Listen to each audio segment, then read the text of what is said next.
Hi guys! My name is Jem Montenegro. So, magta-try tayo mag-unboxing na manununtok i7S. Ito. Parang hindi siya nakikita. Ayan. i7S TWS for worth 395. Pero ito kasi bigay lang, sponsored lang. So, subukan na natin. Ano to? Double gunner. Charot. Double dupe. Charot. Ano ba? Actually, hindi ko alam yung original. Dito lang kami sa local. So, try natin. Pili ko yung double ganger. Ganun. Dupe. Ano? Dupe siya ng iPhone. Airpods. iPhone dupe na Airpods. Siguro to ano to? Air freshener. Para social. So, tignan na natin. Oh my God. Char! So, yan. Wala siyang laman. Charot. Oh my God. Bongga. Bongga siya, guys. Tapos, meron siyang charger sa likod. Ayan. May umuubo. Yeah, may umuubo pa. Charot. Meron siyang ganito. May charger. And then, may libingan, charot. So, meron siyang USB charger. Dito mo siya ipapasok sa likod. Yan. Tapos, kailangan mo lang ng socket. Socket ba yun? Socket. Yan, para mag-charge. So, then meron din siyang manual na kasama, guys. May manual siya. Kita. Meron siyang manual. And then sa ilalim, ayan. Kita ba? Yan guys. May nakalagay dito, yung charging time niya is 1 to 2 hours yung charging time niya. And then may mga caution siya dito nakalagay. Ay, ito. So, number 1, dash proof mesh. Basta dash proof daw. Multiple function button. So, bubuksan na muna natin to ha. Ito, buksan natin. Ayan, nakita natin dalawa. Tsaka, ito yung button para button sa ano, pag charge, umiilaw siya para mag-charge yung Airpods nyo pag malalobat na. So, tanggalin na natin yung dalawa. Dandahan lang. Kasi mukha siyang original. So, pwede na natin i-turn off pag hindi na natin siya i-charge. So, ito yung tsura niya. Malaki siya, guys. Pwede siya pantanggal ng tutuli. Ayan. So, malaki siya pag nilagay mo siya ganyan. Diba? Lakas maka security guard. Roger, ganon. Try na natin. So, dito, ito yung charger umiilaw. Pag malolobat na, pwede natin ipasok dyan, tapos i-charge natin. At pwede itong gamitin ng sabay.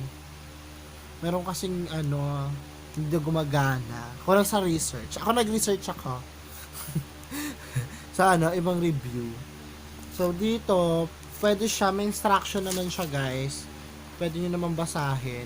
May Chinese, kung Chinese kayo, walang Nihongo, tapos English. So, English di ko na binasa masyado. Nanonood na lang ako ng ibang review din. So, tatry natin siya. Okay. So, ganito yung pag-connect ha, guys. Kailangan yung i-press ng sabay ito. Ganito. Press natin ang sabay. Makikita ba?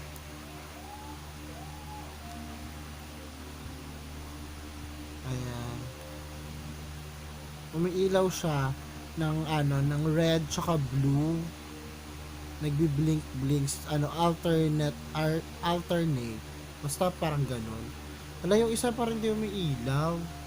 Ayan, umiilaw na. Yan. After umilaw ng dalawa, ito-turn on nyo naman yung ano nyo, nawala. Yung Bluetooth. Turn on nyo siya. Tapos pagka-turn on nyo ng Bluetooth, pagka-turn on nyo, hanapin nyo yung wait lang. Isa Chinese ako. TWS i7 na pangalan ng Bluetooth nyo. So, yon. So, click nyo lang yung isa doon. And then, once na na-turn on nyo na, i-click nyo kahit isa nito. Isa lang. Dalawang tap. Ito, isa lang yung gagamitin natin. 1, 2. 1, 2. Bakit parang wala? So, dalawang tap. Pagka dalawang tap, maririnig nyo na yung sounds pareho. Mga siguro 1 seconds yung pagitan. Pero maganda, malakas naman siya. So, bongga siya. Kahit local lang talaga ako, di ako mahilig sa pangmayaman. So, kung may gusto pa kayong malaman regarding dito, check nyo na lang yung manual. Very naman siya, friendly. The friendly goes. So, kapag nalobat na siya, turn off nyo lang ulit. So, automatic may boses siya na na palobat na. Tapos, isasaksak nyo lang ulit dito. Ayan. Ayan. Fresh lang carpooling. Ayan. Tapos, papak. Tapos, open nyo na. Pag nag-red, ito, may color siyang red. Ibig sabihin, nagcha-charge yung earpods nyo. Tapos, yung blue, nagcha-charge siya. Okay? So, pag nalobat tong case, dito nyo, the time na kailangan nyo siyang i-charge. Okay? So, bongga siya. So, yun lamang po. Maraming salamat. So, just like may page, charot, yung YouTube, then, marami pa kaming video doon, and then, makeup tutorial din, soon. Bye-bye!